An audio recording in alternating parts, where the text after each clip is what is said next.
Sikat na aktor, ganito raw ang gagawin sa kanya ng dating manager kapag magkukross ang landas nila.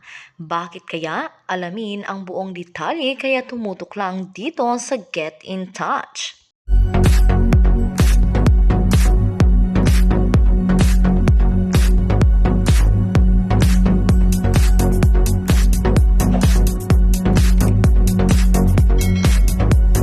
Nang makausap si Mark Heras ng sikat na entertainment column sa pamamagitan ng Zoom kamakailan lang, isa sa mga naitanong sa kanya ay ang naging issue sa pagitan nila ng dati niyang manager na si Lolit Solis. Kinumusta si Mark kung ano talaga ang naramdaman niya nang lumabas ang pangungutang niya rito ng 30,000 pesos. Ako kasi ang masasabi ko lang, ang ugali kasi ni Nanay Lolit, kung feeling niya nananahimik ang mga alaga niya, nagkakaroon siya ng parang nag-iingay for them. Lahat naman ng manager ginagawa yan sa alaga nila. Siguro hindi lang siya nakatulong for me and for us kasi nga pandemic. Lahat ng tao nasa bahay, so lahat ng pwedeng makisali, lahat ng pwedeng tumulong, nagbigay ng opinyon nila. Opinyon na tama, opinyon na mali, talagang lahat. Sabay-sabay pumasok. Kumbaga, the right word, lahat sumali talaga. Positive or negative comments, lahat pumasok talaga. Ang hindi lang daw nagustuhan ni Mark sa comments, nadamay pati ang anak nila ni Nicole Donesa, ang 8-month-old na si Corky. Aniya, from day 1 kasi breastfeed si Corky. Up to now, breastfeed siya. Siguro wrong timing lang yung naging issue. Anyway, tapos na rin naman. Hindi ko na i-elaborate. Si Mark pa naman daw ang ugali niya talaga, hindi rin siya mahilig na pinag-usapan. Mas gusto raw talaga niyang tahimik lang ang buhay niya. Sabi nga ni Mark, isa yun sa ugali siguro na hindi nagustuhan sa akin ni nanay. I'm really contented kung ano ang meron ako. I've experienced the peak of my career during Starstruck. More than 10 years of my career na experience ko yon and I'm happy with that. I don't really see myself na nakikipagkompetensya pa with other actors or celebrities. As long as I'm providing for my family, as long as my project na binibigay sa akin ang GMA, as long as nagawa ko ang part ko sa project na yon. Siguro lalo na ngayon, iba na ang level ng inspiration ko sa buhay. Meron na akong asawa, meron na akong anak. Gagawin ko kung ano ang tama para sa project ko at sa future project ko. But basically, I'm contented kung ano ang meron ako. Nang sabihan si Mark, may mga comment na 30,000k lang, wala siya. Ano ang nangyari? Hindi ba niya naisip na baka ma-judge na siya ng tuluyan dahil lang sa issue na iyon? Hindi, ako pa ba? Natawang sabi niya. Parang hindi nyo naman ako kilala dati pa. Alam nyo naman na tatawanan ko lang ang isyong yan. Siyempre, this time, I have to explain lang sa wife ko bilang siya nga ang hindi maalam sa mundo ng showbiz. Pero kung ako lang yan, Diyos ko, baka kung noon sumasagot-sagot pa ako. Pero ayoko nang makisali. Ang dami nang nakisali. Ayoko nang sumali. And for the sake of my wife, I need to protect our family. Hindi pa raw sila nagkakausap ng dating manager mula nang lumabas ang issue.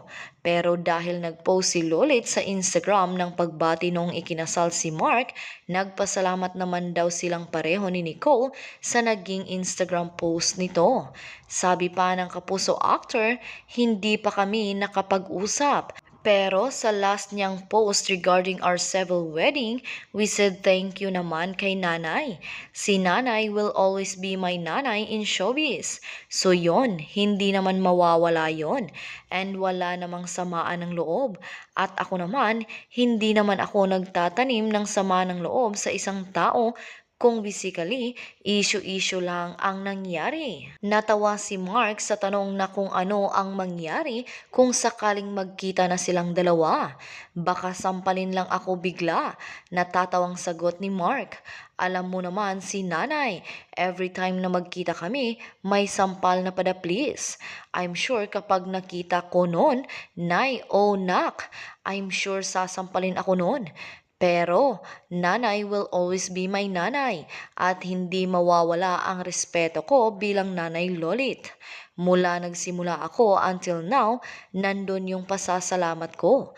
Sa huli na itanong din kay Mark kung may nararamdaman siyang pagsisisi. Ako kasi yung tipo ng tao na lahat ng nangyari sa buhay ko, hindi ko naman siya pinagsisihan. Saan niya? Kumbaga, nangyari siya for a reason. Kahit sabihin mo na sariling gawa ko yan or nagpasaway ako, like after the peak of my career, I settled for this. I'm contented with what I have. Everything happens for a reason. Ako kasi ang taong I'm gonna go with the flow.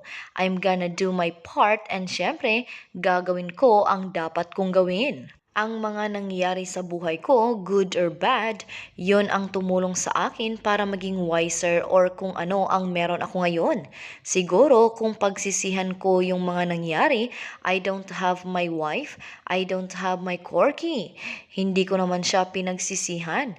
I'm really thankful and I'm really happy for everything that happened to me. At kahit sabihin ko na, sana hindi namatay ang mga magulang ko that early, I'm sure may dahilan si Lord kung bakit nangyari yon. Bukod sa pagkakaroon ngayon ng sariling pamilya at muling pagpirma ni Mark ng panibagong 3 kontrata sa GMA7, magsisimula na rin siya sa bagong teleserye, ang Artikulo 247.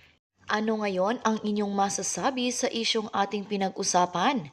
Kung meron man kayong mga komento o reaksyon, mag-comment lang kayo sa comment section na may respeto at hindi pa mamahiya sa kung sino man. Kung gusto nyo pa ng ibang mga update tungkol sa inyong mga paboritong artista, pwede nyong i-click ang link na makikita nyo sa description ng video.